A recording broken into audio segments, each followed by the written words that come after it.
Hello दोस्तों, स्वागत है आपका आपके अपने यूट्यूब चैनल आईएएस पॉइंट में।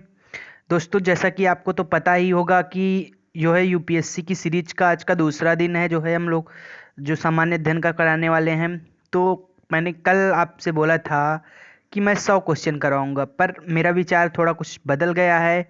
तो मैं लगातार रेगुलरली ऐसे ही क्वेश्चंस आपको डेली करवाऊंगा, क्योंकि ये क्वेश्चंस ऑलरेडी हर एग्जाम में इम्पॉर्टेंट हैं। तो जो है कुछ बच्चों ने मुझसे बोला कि सर इसको जो है ऐसे कर दीजिए कि रेगुलरिटी चलता रहे। तो सामान्य अध्ययन की ये सीरीज डेली चलती रहेगी, इसी तरह से जो है 10 क्वेश्चन की सीरीज डेली चलती रहेगी। ठीक है। तो आज हम लोग फिर से 10 इंपॉर्टेंट क्वेश्चन की बात करने वाले हैं। तो आज के क्वेश्चन में हम 10 इंपॉर्टेंट जो क्वेश्चन होंगे उस क्वेश्चन के बारे में बात करेंगे, और क्वेश्चन में जो फैक्ट होंगे उन फैक्ट के बारे में भी मैं बताऊंगा। तो चलिए, जो है वीडियो को अंत तक देखना। और यार, वीडियो आप लोग शेयर नहीं करते हो तो वीडियो को शेयर किया करो। शेयर करोगे तो यार थोड़ा हम लोगों को भी मोटिवेट होंगे उससे, तो हम लोग और भी अच्छे अच्छे वीडियोस आप लोगों के लिए बनाएंगे। तो दोस्तों, वीडियो को डेली शेयर किया करिए आप लोग। ठीक है। तो चलिए आज की क्लास को स्टार्ट करते हैं। आज का हमारा जो है पहला क्या है, नाभिक नवीकरण नवीकरणीय ऊर्जा के संदर्भ में निम्नलिखित कथनों पर विचार कीजिए। 3 कथन है। पहला कथन देखते हैं कौन सा है।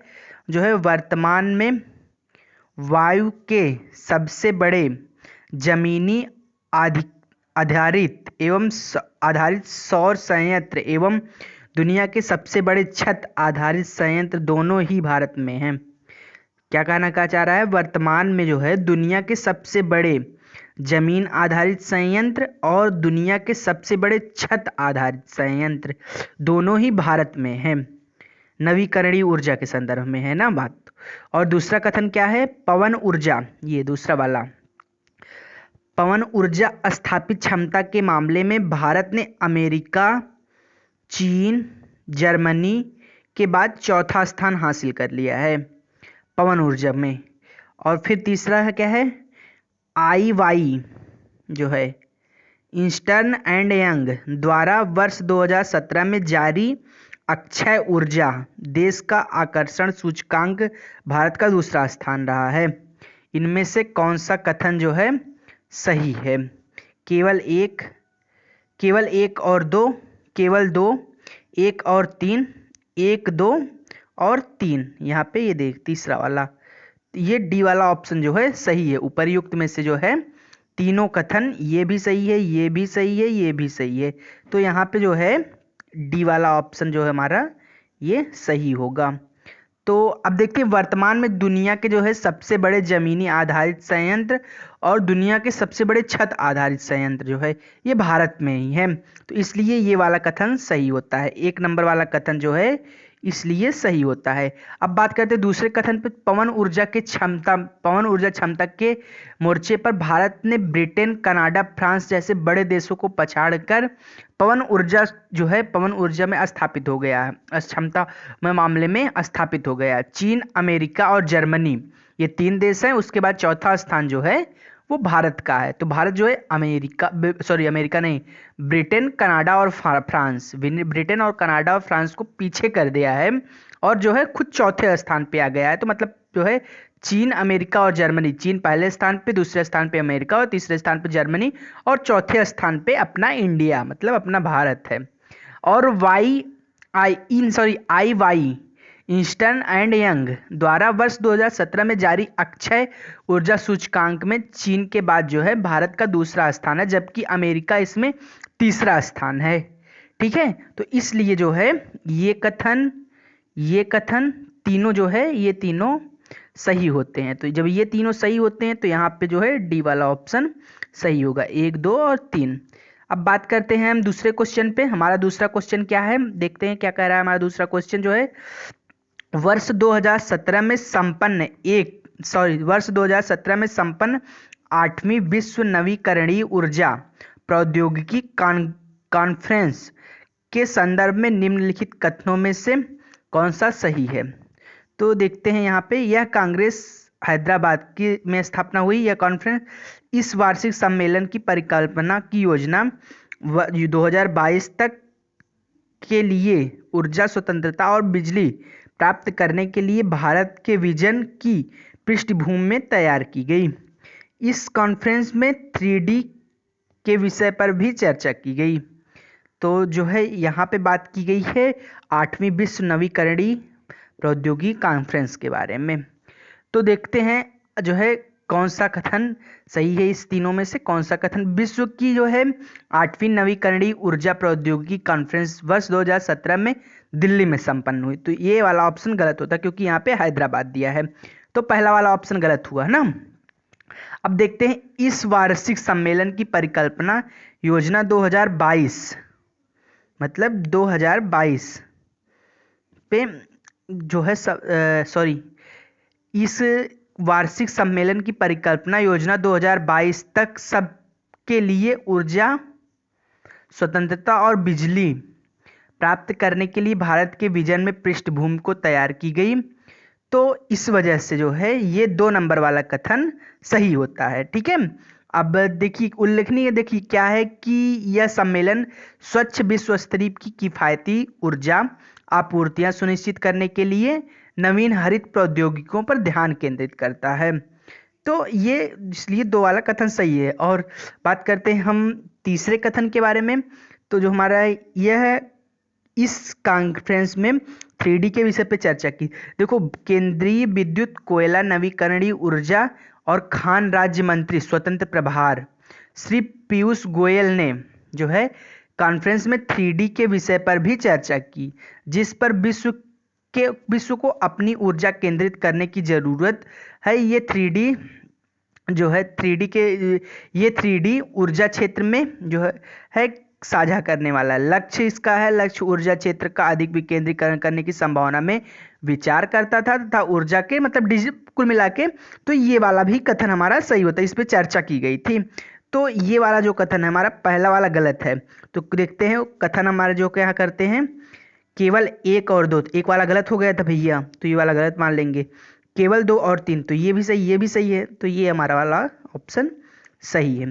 ठीक है, अब आते हैं हम नेक्स्ट क्वेश्चन पे। हमारा नेक्स्ट क्वेश्चन क्या है, तीसरा वाला, परमाणु ऊर्जा और रिएक्टर के संदर्भ में निम्नलिखित कथनों पर विचार कीजिए। परमाणु ऊर्जा, भैया परमाणु तो बड़ा खतरनाक है ना, तो परमाणु सबसे ज़्यादा खतरनाक है। आप लोग एक बात बताइए, क्या मैं एक वीडियो कोई बनाऊं एक्स्ट्रा जिसमें बताऊं कि परमाणु कौन सा देश सबसे शक्तिशाली है, परमाणु में एटमी हथियार में इन सब में कौन सा देश शक्तिशाली है? भारत, पाकिस्तान, चीन, इन सब, अमेरिका, रूस, इन सब में जो है सबसे शक्तिशाली देश कौन सा है और किस देश के पास कितना एटमी हथियार है? अगर आप लोग कमेंट में बोलिए तो मैं इस पर स्पेशली वीडियो बना दूं, जैसे कि कल बनाया था भारत और चीन के संदर्भ में, इस संबंध में। तो अगर आप लोग कमेंट में बोले तो इस तरह का मैं वीडियो बना दूं। तो चलिए हम क्वेश्चन की बात करते हैं। परमाणु ऊर्जा और रिएक्टरों के संदर्भ में निम्नलिखित कथनों पर विचार कीजिए। भारतीय नाभिकीय विद्युत उत्पादन कार्यक्रम के अंतर्गत 3 चरणीय कार्यक्रम का समावेश है। PHWR के मंदक प्राथमिक शीतलक के रूप में उच्च शुद्धता वाले भारी पानी का प्रयोग किया जाता है। तीसरा है, देश के संपूर्ण परमाणु विद्युत कार्यक्रम हेतु नाभिकीय ईंधन के समावेश और महत्वपूर्ण संरचनात्मक घटकों के निर्माण के लिए नाभिकीय ईंधन समश्री NFC जिसको कहते हैं की स्थापना हैदराबाद के 70 दशक में आरंभ हुई। तो इसमें से कौन सा कथन सही है? केवल ये 1, 2, 3 हैं जो है, तो इसमें से केवल 1 और 2, 2 और 3, केवल 3 और फिर होगा चारों के लिए होगा 1, 2, 3 है ना। ये चारों में से कौन सा सही है? तो अब देखते हैं कौन सा सही है। देखो भारतीय नाभिकीय विद्युत उत्पादन के संदर्भ में संदर्भ बोल रहे हैं, थोड़ी तबीयत मेरी वीक है, आज तबीयत खराब है। भारतीय नाभिकीय विद्युत उत्पादन कार्यक्रम के अंतर्गत 3 चरणीय कार्यक्रम का समावेश है। इसके अंतर्गत प्रथम चरण में दबित भारी पानी के रिएक्टर, द्वितीय चरण में तीव्र प्रजनक रिएक्टर EBR और तीसरे चरण में प्रजनक रिएक्टर को रखा गया है। इसमें जो है प्रथम चरण जो है PHR के मंदक में, मतलब कि ये कथन सही है 2 वाला भी। बात करते तीसरे की, तो देश के संपूर्ण परमाणु विद्युत कार्यक्रम हेतु समावेशन के महत्वपूर्ण संरचना घटकों की किया गया है, और जो है 70 के दशक मतलब 1971 में की गई थी। यहाँ पे बात की 70 के दशक में ना, तो जो है 1971 में की गई थी। कब की गई थी? 1971 में हैदराबाद में की गई थी। तो यहाँ पे हैदराबाद की भी बात की गई है, तो ये वाला भी सही है। तो यहाँ पे केवल एक एक दो तीन मतलब तीनों कथन हमारे सही होते हैं। बात करते हैं नेक्स्ट क्वेश्चन पे। हमारा नेक्स्ट क्वेश्चन कौन है? प्रधानमंत्री नवीकरणीय ऊर्जा के संदर्भ में कथनों पर विचार कीजिए। तो इसमें से कौन सा कथन सही है? देखते, दो कथन है इसमें से। इनमें नवीकरणीय स्रोतों का 20,000 मेगावाट विद्युत उत्पादन का लक्ष्य रखा गया है। इस योजना की एक अनिवार्य शर्त है सभी संयंत्रों का प्रमुख पीवी सेल्स और मॉड्यूल भारत में निर्मित होंगे। तो देखिए, केंद्रीय इस क्वेश्चन के बारे में बात करते हैं। केंद्रीय मंत्रिमंडल में 20,000 मेगावाट की क्षमता वाली 25 सौर ऊर्जा परियोजना को मंजूरी मिली, जिसे 2019 में विकसित किया जाना है, मतलब विकसित किया जाना था। ठीक है, दुनिया के किसी भी हिस्से में इतने बड़े पैमाने पर सौर पार्क विकसित नहीं किया जा रहा है, मतलब कभी नहीं था इतना ना। तो वर्ष 2014-15 के केंद्रीय बजट में राजस्थान, गुजरात, तमिलनाडु और लद्दाख में पहले अल्ट्रा मेगावाट विद्युत योजनाओं का प्रस्ताव किया गया। तो सौर पार्कों में दूर दराज के इन इलाकों में देखो, तो ये मेरे अकॉर्डिंग जो है ये भी सही है और ये भी सही है। तो यहाँ पे एक और दो दोनों कथन सही होंगे, तो सी वाला ऑप्शन सही है। अब बात करते हैं नेक्स्ट क्वेश्चन पे। हमारा नेक्स्ट क्वेश्चन पांचवा है। देश में सौर ऊर्जा का प्रोत्साहन देने के लिए सरकार द्वारा की गई पहलों के संदर्भ में निम्नलिखित कथनों पर विचार कीजिए। तमिलनाडु में पहली अपतटीय पवन उत्पादन की शुरुआत की गई। जापान में $20 बिलियन का ऋण लिया गया। लाल श्रेणी से हरित श्रेणी में लाने के लिए सौर, पवन और हाइड्रो परियोजना का वर्गीकरण किया गया। उपर्युक्त कथनों में से कौन सा सही है? केवल एक, केवल दो और तीन, केवल एक और तीन, एक, दो और तीन। तो इसमें से कौन सा सही है? आप लोग कमेंट में बताइए। कमेंट आजकल आप लोगों के नहीं आ रहे हैं, तो कमेंट किया करो भाइयों, कमेंट करोगे तभी मजा आएगा। ठीक है, तो देखते हैं। देखो क्या है, देश में स्वच्छ ऊर्जा का प्रोत्साहन देने के लिए सरकार द्वारा कई कदम उठाए गए हैं, जिसमें से गुजरात तट पर पहली अपतटीय पवन ऊर्जा परियोजना के लिए जो है संयुक्त उद्यम कंपनी की स्थापना के सहमति पत्र पर हस्ताक्षर भी हुए हैं। तो जिसमें ये हमारी पहला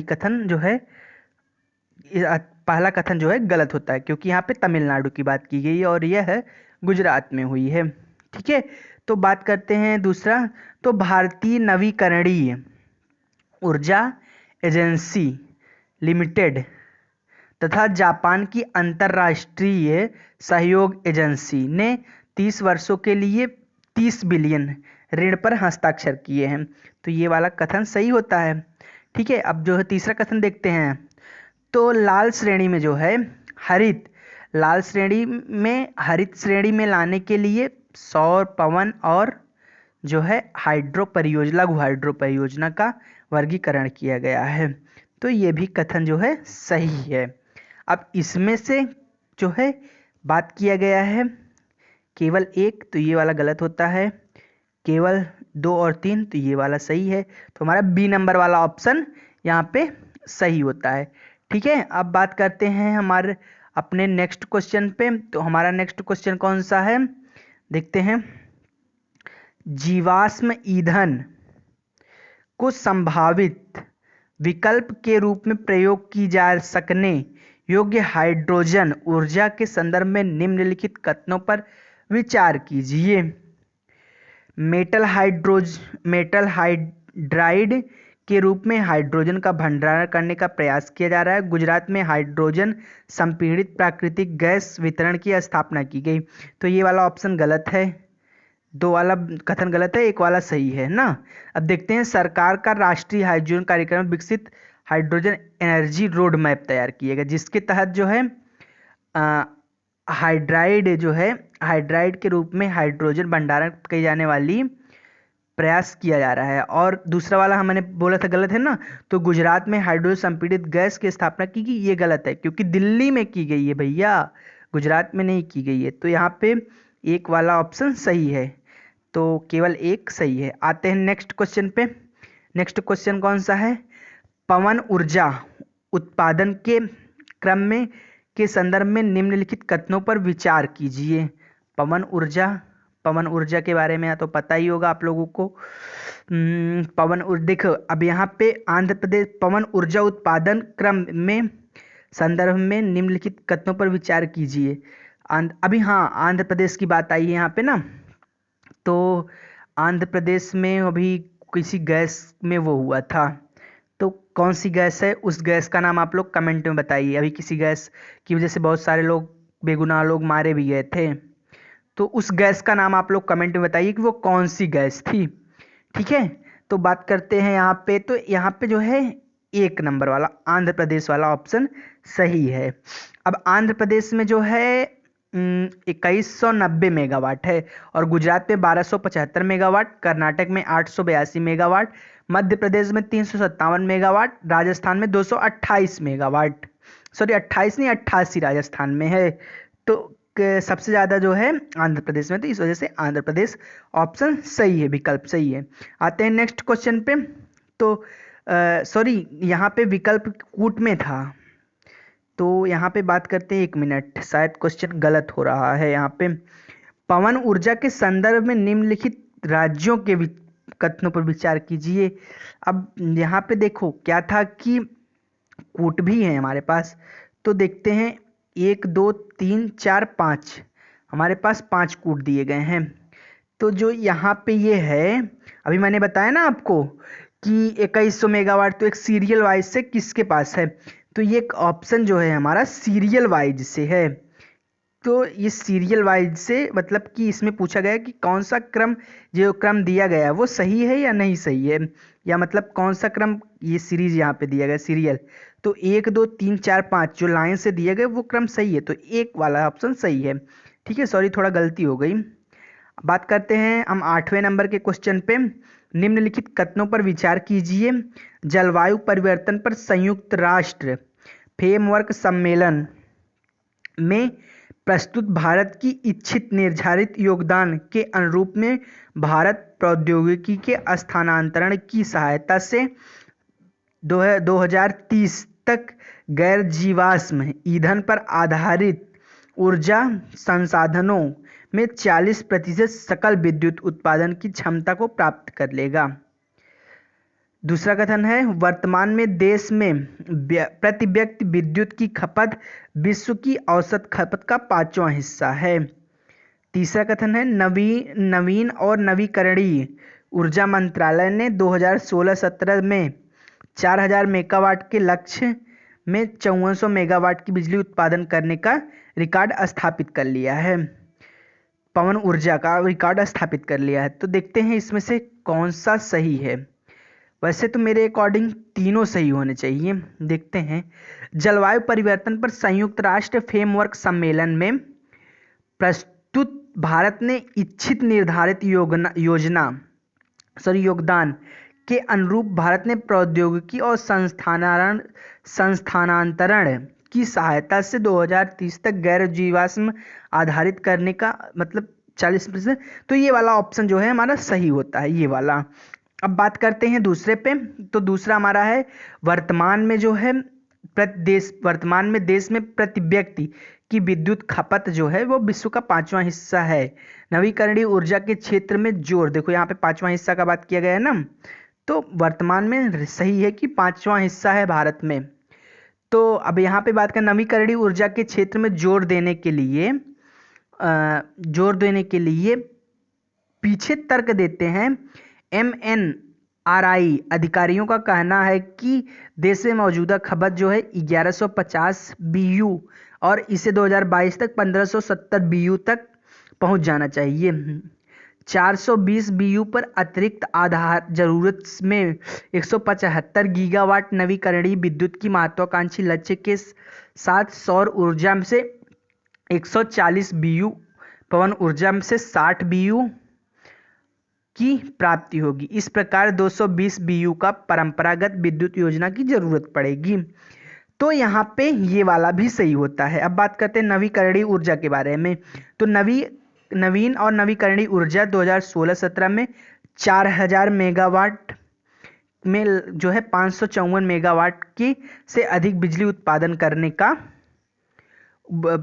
उत्पादन करके पवन ऊर्जा क्षमता में अन्य रिकॉर्ड स्थापित किए। इस वर्ष की जो है उपलब्धि पिछले वर्ष में अर्जित 3423 मेगावाट की क्षमता को पीछे छोड़ दिया है।